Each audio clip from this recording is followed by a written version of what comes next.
When I pulled into the driveway of my parents' house that Thanksgiving evening, the whole place looked like a scene from a holiday magazine spread. Strings of white lights wrapped around the porch posts, the smell of turkey and sage stuffing drifted out every time someone opened the front door, and laughter spilled into the chilly Seattle air. Cars lined both sides of the street, a full house, just like every year. From the outside, it was perfect. On the inside, I knew better. I straightened my coat and stepped through the front door. The warmth hit me immediately, along with the sound of cousins chasing each other through the hall and the buzz of adults balancing drinks in one hand while adjusting serving trays with the other. "Oh, Narissa, you made it," my mother said with a distracted smile, her eyes already sliding past me to the tray of hors d'oeuvres she was arranging. No hug, no squeeze of the hand, just acknowledgement, then dismissal. I hung my coat and tried to shake off the sting. I'd told myself on the drive over not to expect much, but expectations always found a way of sneaking back in. My sister Calanthe was already in the living room, glowing as always, standing near the fireplace where the family portraits hung. She was surrounded by a small crowd, telling some story about the closing date on her new house. My brother, Thad, stood across the room, his voice booming as he recounted his firm's latest financial win. Both of them, polished and admired, centerpieces of attention. I lingered near the doorway, invisible. The scene set the tone before dinner even began. I was already on the outside looking in.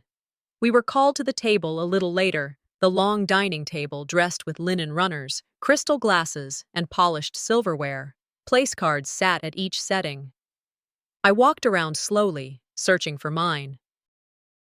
My sister's card was placed beside my father, Thad's next to my mother, each of them framed by pride of place. My own card, Narissa, sat at the far end of the table, right beside the swinging door that led into the kitchen, close enough that I could feel the draft every time the staff came in and out with platters. I paused, letting it sink in. Every year it was the same. I ended up at the margins, but this year it burned sharper. A cousin met my eyes briefly with something that looked like sympathy before quickly looking away. Another relative whispered, "At least you've got a seat," as if that should console me. I sat down, placing my napkin carefully across my lap. I thought to myself, silence in families is not neutral, it is permission. Their quiet glances and lack of protest told me everything. No one was going to challenge the way this was set up. Dinner began with polite small talk and clinking glasses, but soon the real event of the evening unfolded. My parents had turned this into a tradition. Thanksgiving wasn't just about gratitude, it was about announcements, a kind of awards ceremony disguised as family bonding. My mother stood first, her glass raised, voice smooth and rehearsed.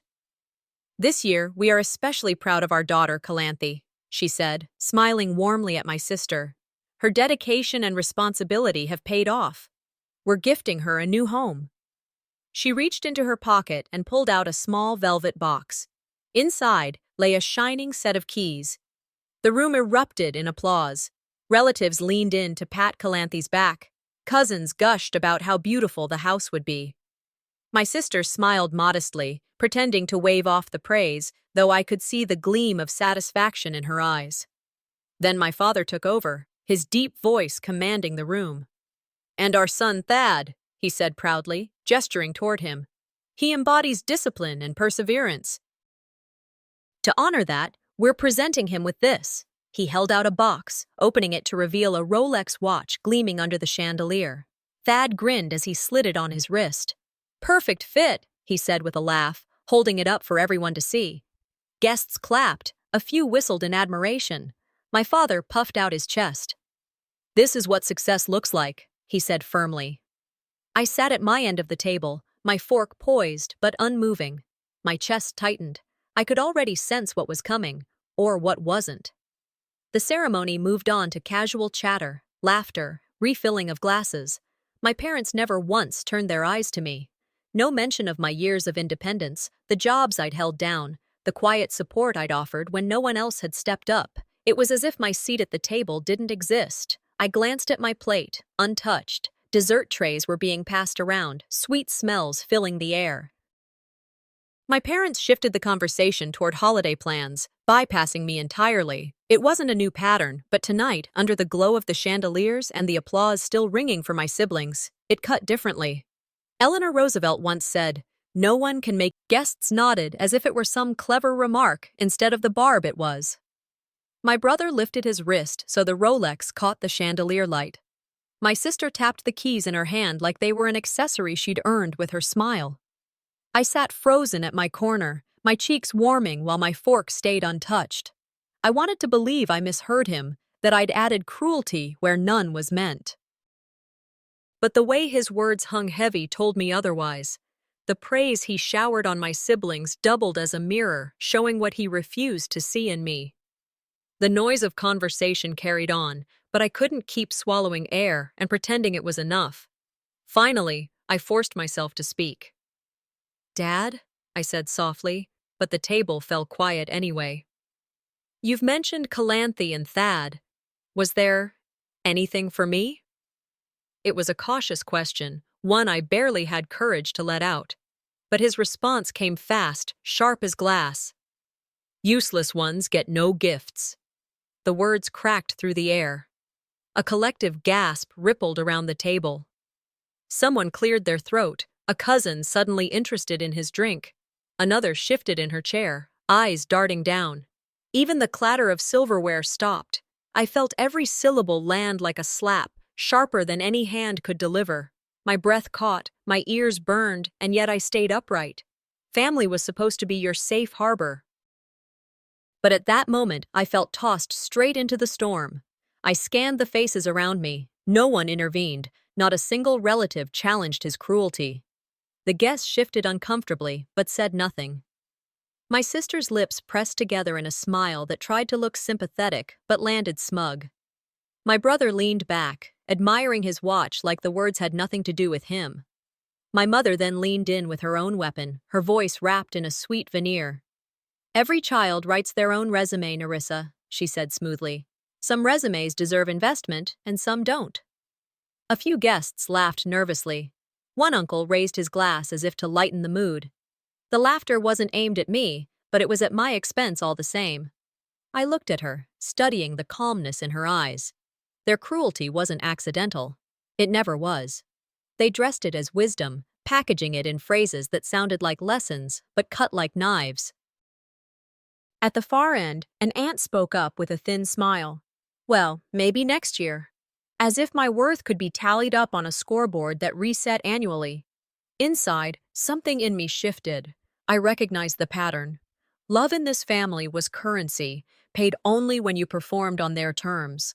I had been playing by their rules for too long, thinking silence or endurance would eventually earn me a seat closer to the center.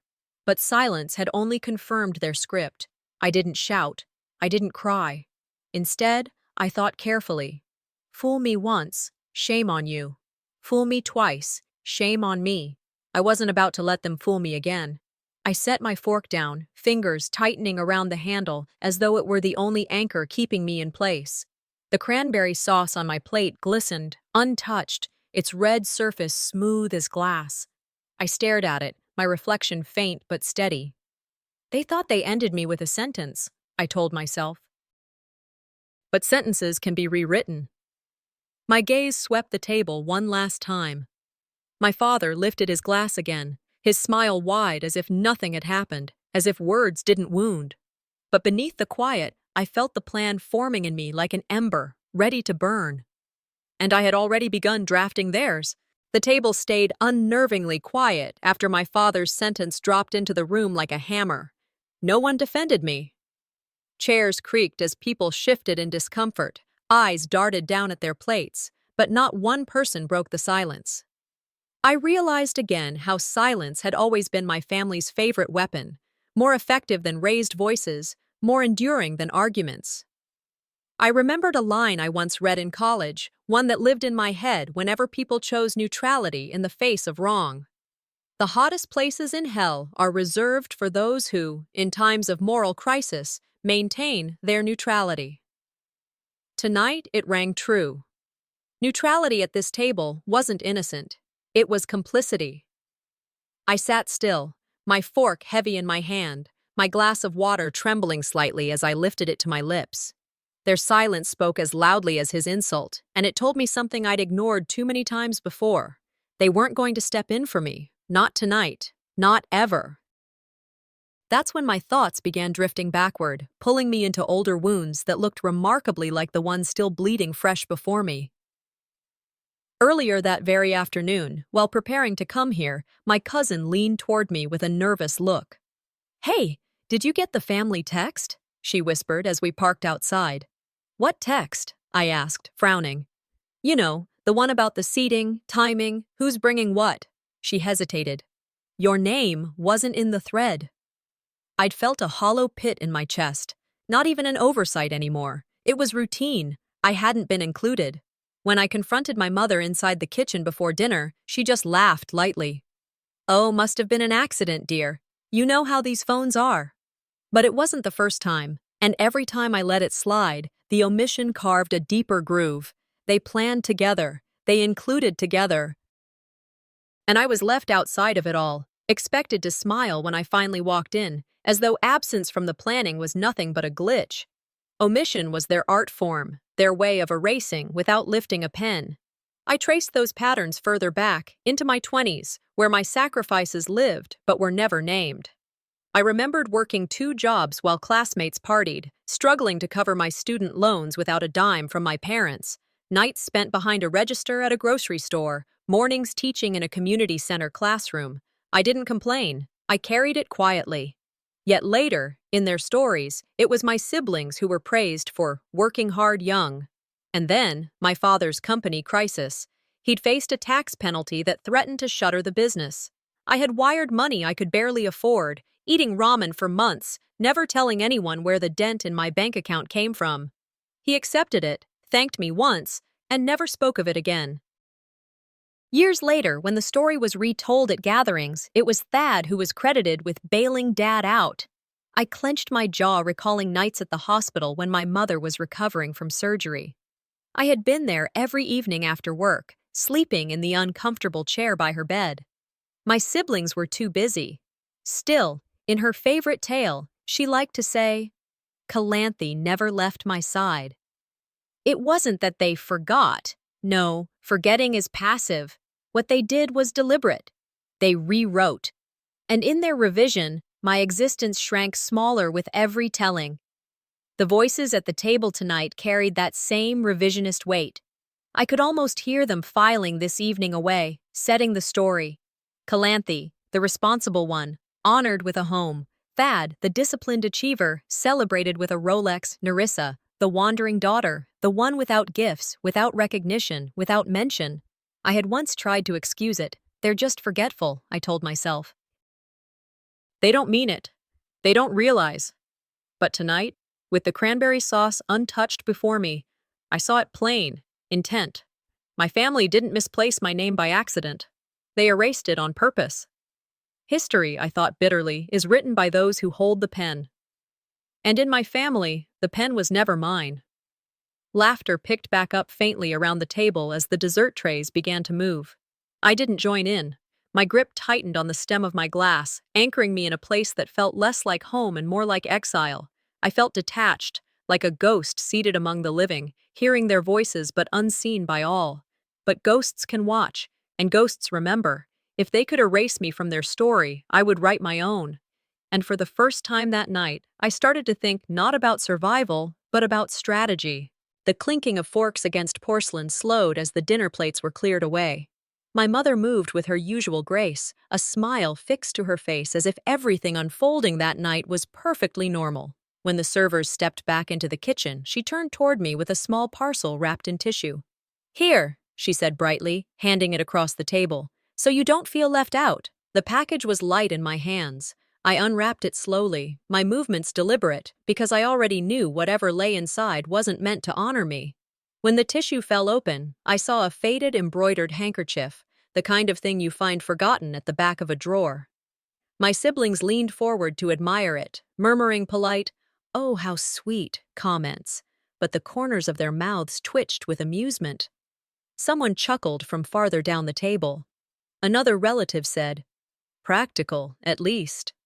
The laughter swelled just enough to sting. I smiled faintly, though my chest burned. Some gifts are not given to lift you up, but to remind you exactly where you don't belong. Tonight they had given a house, a Rolex, and then a leftover trinket. I set the handkerchief on my lap, pressing it flat with my palm, but my mind was already slipping elsewhere. The laughter carried into the living room, and I rose quietly, walking away from the table under the excuse of stretching my legs. The living room smelled of pine and cinnamon candles. Along one wall stretched the gallery of family photos. Large frames displayed milestones, Calanthe in her law school robes, Thad shaking hands with business partners, group portraits where their smiles gleamed beneath gilt frames. I scanned the rows and rows of faces. In some photos, I was cropped at the very edge, as if I'd wandered into the shot by accident. In others, I was missing entirely. A guest followed me in, swirling the wine in his glass as he admired the wall. "Quite the legacy," he said warmly. Then he frowned, scanning. "Where are you in these pictures, Nerissa?" I opened my mouth, but my mother appeared beside us, her voice calm. Oh, she was busy that day, always off doing her own thing. She said it smoothly, without hesitation, as if it were a fact. The guest nodded, satisfied with the answer. But I knew the truth. When a family edits their walls, they're not just curating pictures, they're curating their hearts. My absence wasn't a mistake, it was institutionalized. I turned away from the wall, forcing my breath steady. Every omission was a message. Every missing image told me, you are optional. You are replaceable. By the time I returned to the table, my father had already resumed his favorite pastime, public comparisons. He leaned back, a fresh drink in hand, and said loudly, "Well, Calanthe's housewarming will be a grand event, and Thad's promotion is nothing short of remarkable. Every child has their achievements on display. Some just don't." The room buzzed with polite chuckles. Someone clinked a glass in agreement. I sat down, my fingers curling around the handkerchief again, this time as though it were armor. Comparison was their favorite sport, and I was always the punching bag. I didn't speak.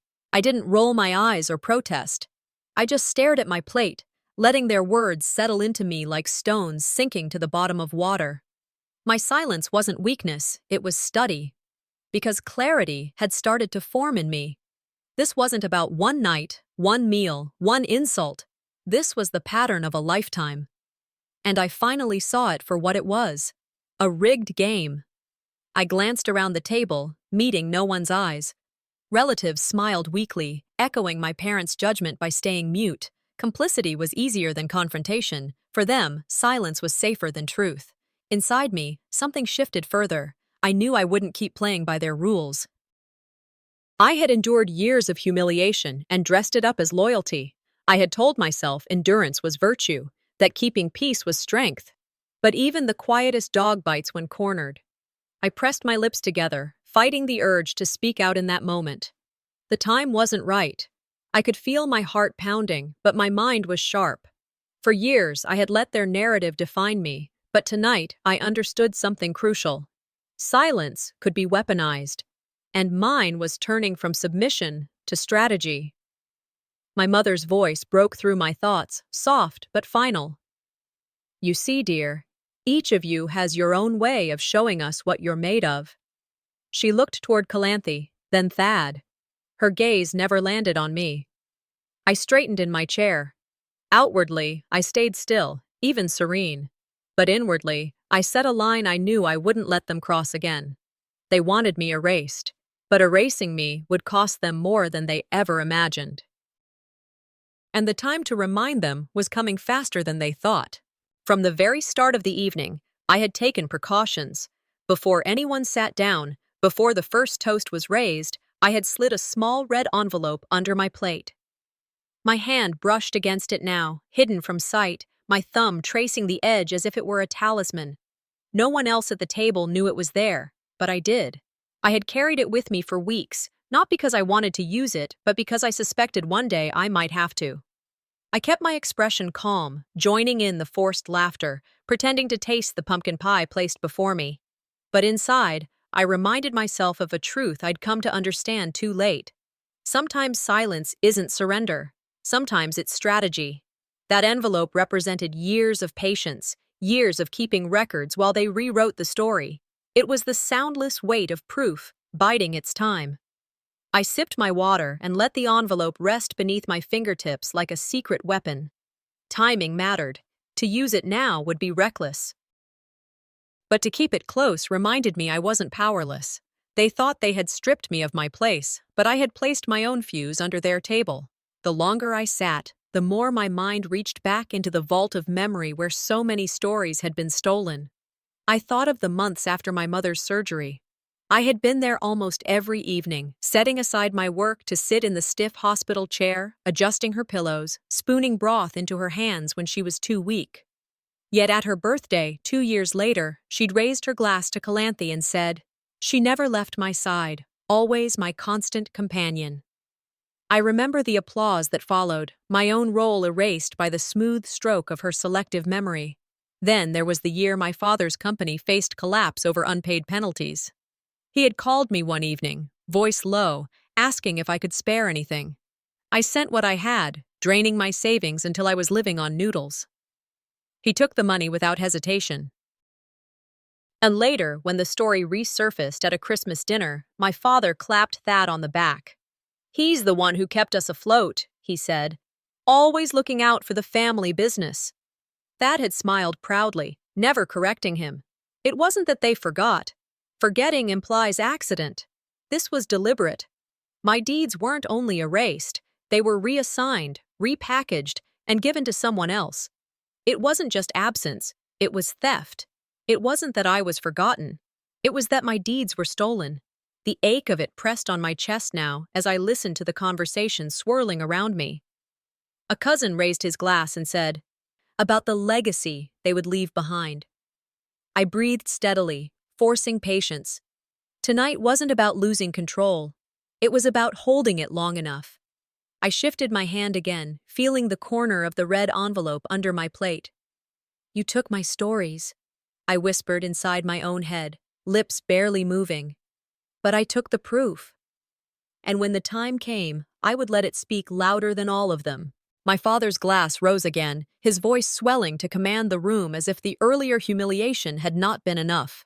"To Calanthe," he boomed, eyes glowing with pride, "for showing us what it means to be responsible.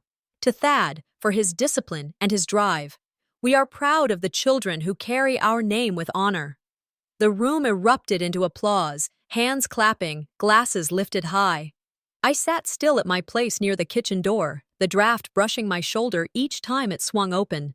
Not once did his gaze shift to me. Not once did he pause to even mention my name. I stared down at the red envelope under my plate, the corner of it just brushing my fingers. They toasted legacy, but cut me out of it. My humiliation deepened. Around the table, smiles gleamed and conversations overlapped, but inside I felt the ground tilting. "Dad, that's beautiful," my sister said sweetly, the house keys she'd been given glinting on the table beside her. "We'll make sure to live up to your hopes." My brother leaned back, flashing his Rolex. "Yeah, Dad, you've raised us to deliver." Their smugness was fuel. I kept my face calm, but a tremor ran through my hand. They thought this game was theirs alone, but tonight I knew the script would bend. The applause dwindled, and then an older cousin, his smile far too casual, turned to me. "So, Nerissa," he said with mock curiosity, "when will you finally settle down? Get a real career? Maybe start a family?" It was framed as light conversation, but I felt the sting behind it. A few guests chuckled softly, the sound like knives in my skin. To them, it was harmless banter. To me, it was another public reminder that I was being weighed against impossible standards and found lacking. I forced my jaw to stay loose, my shoulders square. My cousin sipped his wine and added, "I mean, you've had time. Don't you think it's about time?" They didn't want answers, I told myself silently. They wanted confirmation that I was less. I gave a small smile, my tone even. "I managed just fine, thank you." He grinned, pretending not to notice the edge in my voice. "Of course. But you know, success has a way of showing itself." The table chuckled again. My mother pressed her napkin to her lips as if to hide her smile.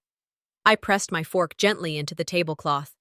Every word was framing me as incomplete, less than my siblings, less than what they demanded. And yet I stayed silent, not because I had no reply, but because I had learned the cost of speaking too soon. Inside, though, the fury shifted into something sharper. The irony wasn't lost on me. I had been independent for years, paying my bills, working steadily, keeping myself afloat when no one else reached in. I had sacrificed without applause, and they had thrived on it. Yet here I was, invisible. I thought of an American phrase I'd once heard. In this country, we measure success by trophies, not sacrifices. My siblings had trophies, keys, Rolexes, accolades framed on walls. My sacrifices left no trace. But I knew better. Respect isn't requested, it's claimed. I whispered to myself inside my own head. This game is rigged, and I'm done playing by their rules. Around the table, no one challenged the question or my father's toast. Relatives busied themselves with refilling glasses, cutting pie, or adjusting their napkins. Not one voice spoke up in my defense. I scanned the faces, uncles, aunts, cousins, every one of them avoiding my eyes. Some nodded along, others smiled faintly, all of them pretending they didn't see. This collective erasure wasn't just negligence, it was agreement. The complicit silence was louder than the toast itself. I sat back in my chair, shoulders straight, the hum of their laughter pressing in around me. The next time they tried to erase me, I wouldn't just resist, I'd rewrite the script. My father raised his glass once more, the chandelier glinting above. And my mother beamed at his side. My siblings basked in the glow of their praise.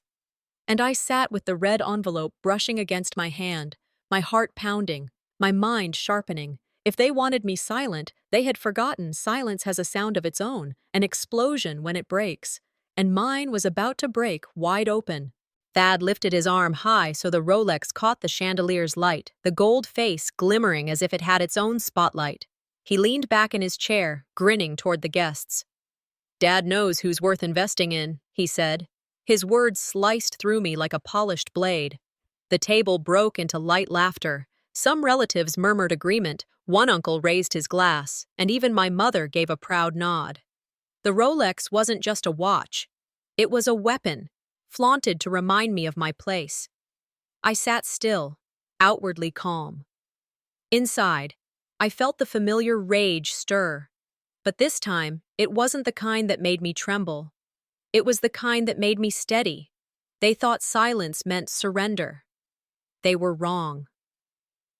My fingers brushed the envelope under my plate, and with a slow breath I rose to my feet. The room quieted almost instantly, forks suspended in midair, the hum of conversation dissolving. I looked directly at Thad, then at my parents. "Funny thing about liabilities," I said, my voice even and sharp. "Sometimes they're the ones holding your mortgage." The silence that followed was electric. Several relatives gasped, chairs shifted, glasses clinked against the table as hands trembled. My sister's face paled, her keys resting uselessly beside her plate. Thad froze, his smugness faltering as his hand dropped back to the table. "What's that supposed to mean?" my father asked slowly, his brows knitting, though I could see unease flicker across his eyes. I held his gaze. "It means you've been building your story on the wrong foundation." A cousin muttered, "Oh my God," under her breath. Another leaned closer to whisper to her husband, but the hush was so thick that even whispers felt loud. My mother's smile cracked, her hand tightening on her napkin. "Don't be dramatic. This is Thanksgiving."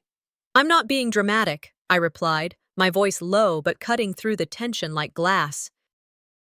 "I'm being accurate." The atmosphere shifted from celebration to trial. No one moved, no one spoke. Every eye turned to me, waiting. Thad forced a laugh, tapping his Rolex again. "Envy doesn't suit you, Nerissa." I tilted my head, watching him. "Envy?" "No, Thad. Knowledge. You wouldn't understand the difference." He scoffed, but his laugh wavered, brittle. "You're just bitter. Always have been." "Maybe," I said, keeping my tone steady. Or maybe I've simply stopped pretending not to see how this family works. My father leaned forward. Enough. Sit down. I didn't move. You always told me silence was respect, but all it did was give you room to erase me. The guests sat frozen. Her eyes narrowed slightly, though her lips still tried to hold their practiced smile. "What's that?" my uncle asked, his tone uncertain, as though he had stumbled into the wrong scene. I tapped the envelope lightly. "Go ahead. Open it." Glances darted across the table. Nervous, curious, wary. No one moved at first. Then, with visible reluctance, my father reached forward, his large hand dwarfing the crimson paper. He tore it open with deliberate slowness, as though buying himself time. When the first slip of paper unfolded, silence broke into scattered gasps. Bank receipts, pages stamped with my name, my account numbers, wire transfers. My father's jaw tightened as he shuffled through them. Then came the printed emails, dated and undeniable. My mother's voice, written out in pleading lines. "If you don't wire the funds, we'll lose the house. Please don't tell your brother and sister. This will stay between us." A cousin leaned forward, whispering, "Is this real?" Another muttered, "Oh my God," not quietly enough. I sat back, my heart pounding but my face steady. "They built their legacy on my silence," I said evenly. "And tonight, I broke it." The air felt electric, my siblings' faces drained of color. Thad's Rolex no longer looked like triumph, just a trinket reflecting guilt. Calanthy's house keys clinked softly against the table when her hand trembled. For years they had called me useless, but in black and white, the truth gleamed under the chandelier. The mortgage, the house, the business, they were still standing because of me. My mother's hand snapped out, pulling the papers from my father's grip. She forced a brittle laugh. "This was charity, nothing more. A child's attempt to help. It doesn't make you successful." My father regained his voice, leaning forward. "If anything, it proves you were desperate to matter, and you should be grateful we let you." The words rang hollow. No one at the table looked convinced. I scanned the room. An aunt avoided my eyes, an uncle glanced at me with shame, a cousin sat straighter, respect flickering across his face. The shift was small, but real. Their control had cracked. I held their stares. Desperate? No. I did it because you asked. I did it because you couldn't hold it together on your own, and you repaid me by erasing me. The silence after was heavier than the one before, and my father straightened, trying to recover ground. With an almost theatrical flourish, he picked up the velvet box that held the house keys. He turned to Calanthy, pressing them into her hand once more. "Real estate belongs with someone who knows how to build a future." Applause came, but it was forced, weak, a pale echo of the cheer that had filled the room earlier. The gesture felt desperate, like clinging to a rope already fraying. I watched my sister clutch the keys, her knuckles white. My brother adjusted his sleeve, his watch suddenly less radiant. I leaned forward, my voice quiet but clear. "You gave away a house tonight, but you lost your walls." The hypocrisy hung naked in the air. Every relative could see it now. My sacrifices documented, their favoritism exposed, their narrative collapsing. I locked eyes with my mother, then my father. Calm, piercing. My hand rested against the empty space where the envelope had been, proof now spread across the table. "You can hand out keys," I thought, my words unspoken but steady, "but I've already unlocked the truth. And what came next would make them wish they'd never tried to erase me." My father's face flushed crimson as he slammed the papers back onto the table. The clatter of crystal glasses and silver cutlery rattled in the sudden movement, making everyone flinch. His voice, sharp and booming, cut through the stunned silence. "This was never sacrifice," he barked, his eyes drilling into me. "It was charity. We let you play the hero." My mother leaned in, her voice smooth but laced with venom. "You should be grateful we allowed you to feel useful, Nerissa. That's all this was." Their words weren't just dismissals. They were daggers aimed at the very meaning of what I had done. They never denied the facts, never could. Instead, they twisted the narrative until generosity became desperation, Sacrifice became attention-seeking. That was the trick. They didn't erase the act, they erased its meaning. I sat tall, watching the words spill from their mouths like poison, noting the way guests squirmed but kept quiet. The cruelty sharpened with each syllable, but so did my clarity. Around the table, relatives avoided my gaze, turning their attention to napkins, glasses, the candles flickering in the center. Complicity has many faces, and tonight I saw them all. Vesper, my cousin, finally broke the silence, her voice clipped.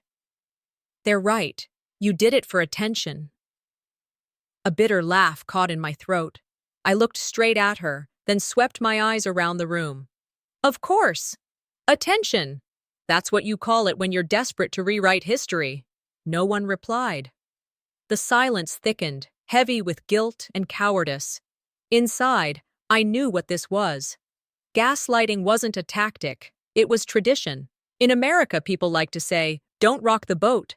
But sometimes the boat is already sinking, and pretending stillness will save you only guarantees you'll drown together. My family had built an entire culture on that lie, convincing themselves that silence was stability. I leaned forward, my voice calm, deliberate. "I didn't do it for attention. I did it to keep you from losing everything." My father's eyes narrowed. My mother's lips pressed tight. Some relatives shifted in their seats, uncomfortable but unable to deny the truth. Strength wasn't in shouting, it was in refusing to be rewritten. And I refused. My father wasn't finished. He leaned in, his tone icy. "Legacy isn't built on pity, Narissa. Calanthe and Thad build futures. You cling to scraps." He gestured toward my sister's house keys gleaming on the table, toward Thad's Rolex catching the light. Mother nodded, her eyes cold, as if to frame me once and for all as unworthy. "Every strike you throw," I thought silently, "is meant to corner me." But cornered things stop retreating. I met my father's stare, steady and unwavering. My voice came out clear. Each word weighted. "You call it scraps because you never had the courage to admit who carried you. You call it pity because it burns to admit you asked me for help, but you know the truth, and so does everyone at this table." The silence was different now, charged, heavy with unspoken recognition. A few relatives finally lifted their eyes to me, and in them I saw it. Shame, guilt, something close to respect. I took a long breath, my hand steady against the edge of the table. Gaslighting only works if you doubt yourself. Tonight, I didn't. And the words I spoke next would cut deeper than any receipt ever could.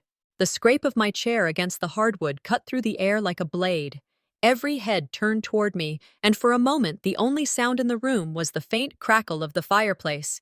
Relatives froze with forks halfway to their mouths, eyes darting away when I looked in their direction.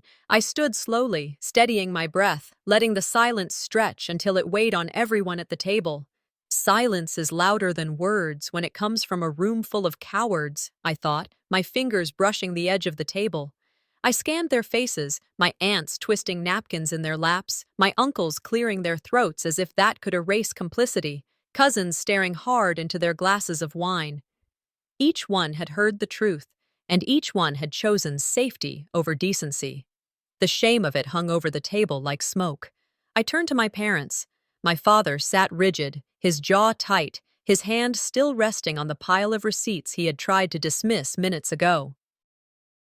My mother's smile had evaporated, her lips pressed thin, her eyes dark with fury. "I wasn't useless," I said, my voice calm, cutting through the thick silence. "I was wasted on you." A ripple went through the room. I leaned forward slightly, my words steady, deliberate. "You wanted legacy? You built it on lies. You turned my sacrifices into their trophies. And tonight, you're watching the ground you built on sand begin to collapse." The weight of each sentence hit like a hammer. I didn't need to shout. Authority carried in the steadiness of my tone, in the refusal to tremble. "You tell yourselves a story about discipline and responsibility," I continued, nodding toward Calanthe and Thad. "But it was my money that saved this house, my nights in the hospital, my years working without applause. You didn't forget, you rewrote, and every person in this room let you. My uncle shifted uncomfortably, lowering his eyes. One cousin fidgeted with her bracelet. Another pressed her lips together, as though holding back words. You can't build a mansion on sand, I said evenly. And you can't build a family on lies. My father's face flushed, his fists tightening on the table edge, but he didn't speak. My mother broke the silence with a sharp hiss. Ungrateful child. I gave a small, humorless laugh. Ungrateful, the word abusers use when the truth leaks out. The word hung in the air, burning. Thad tapped his Rolex nervously, avoiding my eyes. Calanthe clutched the house keys so tightly they left red marks in her palm. Not one of them spoke. Their silence was their final shield, brittle and transparent. I took in the room one last time. The chandelier light glinted off the scattered papers in the center of the table, the truth spread out for everyone to see. My decision crystallized. I reached for my coat draped over the back of my chair, sliding it on slowly, ignoring the whispers that began to stir. My aunt murmured, "Nerissa, wait," but I walked past her without slowing. "Leaving isn't weakness," I narrated inside myself as I lifted my chin. "It's reclaiming the ground I already paid for." I crossed the length of the table, my steps echoing on the hardwood. Guests watched me go, none daring to stop me. Even those who had mocked or stayed silent now parted slightly as I passed, shame flickering in their eyes. At the door, I paused. Behind me, the red envelope and its contents remained on the table, evidence scattered across linen and china. Let them clean it up, I thought. Let them sit with the proof. I opened the door and stepped into the night.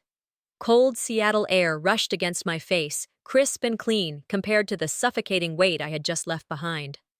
"They thought they buried me," I whispered into the darkness, the words drifting into the night sky. But I was the ground they stood on. And soon, even they would feel the collapse beneath their feet. The cold night wrapped around me as I stepped onto the porch, pulling my coat tighter against the November air. The door closed behind me, but it didn't seal away the voices. Through the glass and wood, I caught the hiss of a whisper that stung sharper than the wind. "She'll never amount to anything." It came from one of my relatives, who I couldn't tell, but the words landed with the weight of a final judgment. Even outside the walls, their contempt followed me like smoke clinging to clothes. For a moment I stood frozen, staring. My throat tightened, and I blinked against the sting in my eyes. "Alara," I said softly, "what's this for?" She bit her lip. "Because you are. Don't let them make you forget who you are." The innocence of her voice cut through the bitterness I had been drowning in all evening. I pulled her into a hug, holding her small frame tightly. "Do you know how brave you are, giving me this?" She nodded against my coat. "Sometimes the smallest voices carry the biggest truth," she said, repeating words she must have overheard from me once. I let out a shaky laugh. "You're right, sweetheart. You're absolutely right." When she stepped back, I studied her face, the untainted hope, the clarity that so many older members of our family had lost. In that moment, she became my anchor, proof that I wasn't walking away into nothingness. As I tucked the note safely into my pocket, I thought about legacy. My parents had reduced it to material things, houses, watches, titles. But staring at that crayon message, I understood it differently. Legacy isn't what you inherit, it's what you inspire. I remembered stories of immigrants who arrived in this country with nothing but grit, of workers who built futures brick by brick without applause, of underdogs whose names never made it into family histories, yet whose sacrifices carried generations forward. Their worth wasn't in recognition, it was in resilience, and mine was too.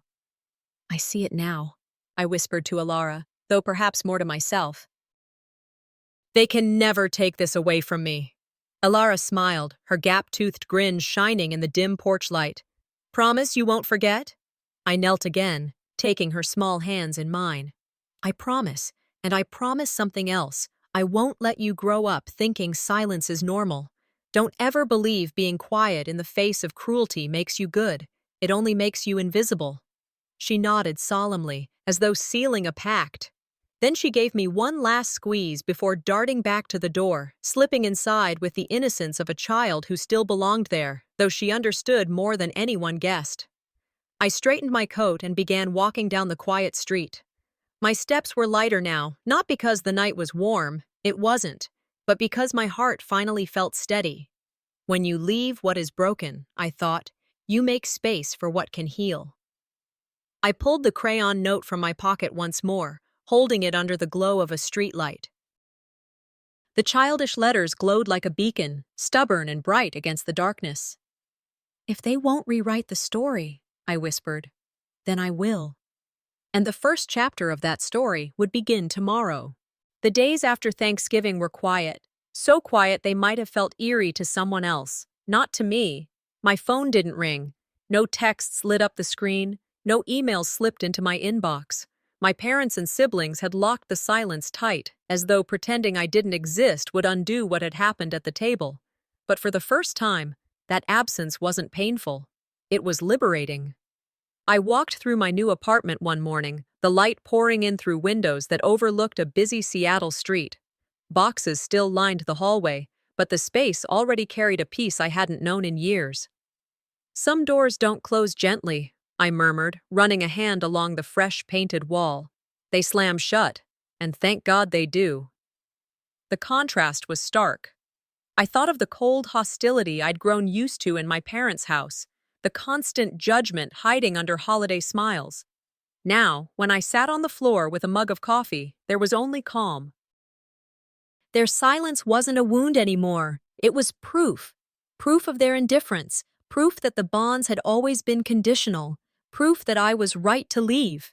I spent the next week slowly decorating, shaping the space into something that felt wholly mine. The apartment was small, but every inch was free of their control.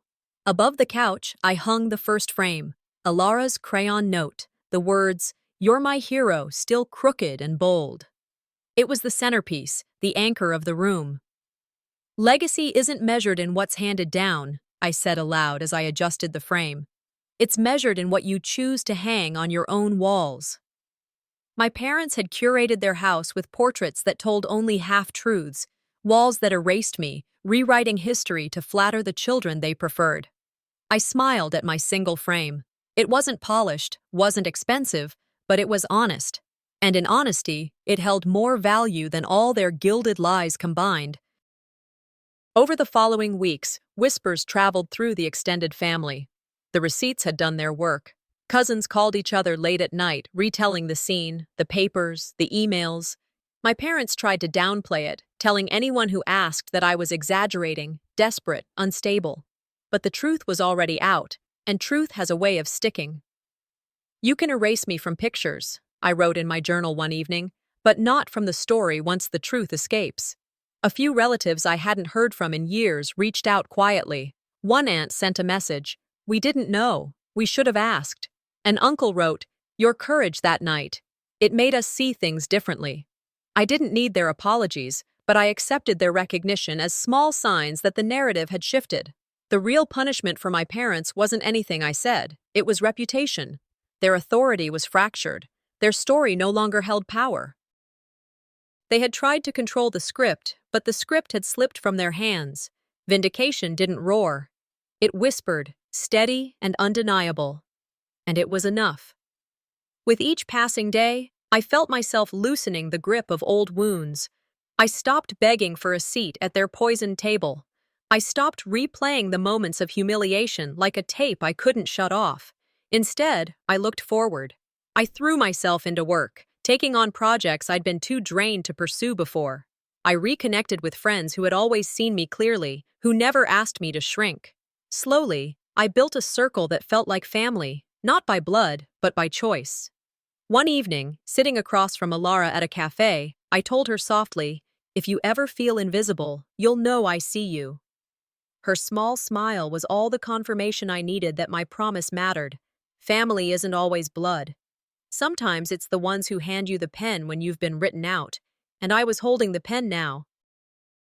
Weeks later, I stood in my living room, the crayon note framed against the light of a lamp.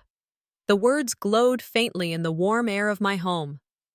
I let myself breathe fully, deeply, a breath that wasn't tethered to fear or longing. They thought they broke me by denying me gifts, I said to the empty room. But I gave myself something they never could, freedom. And that was the gift I would never return.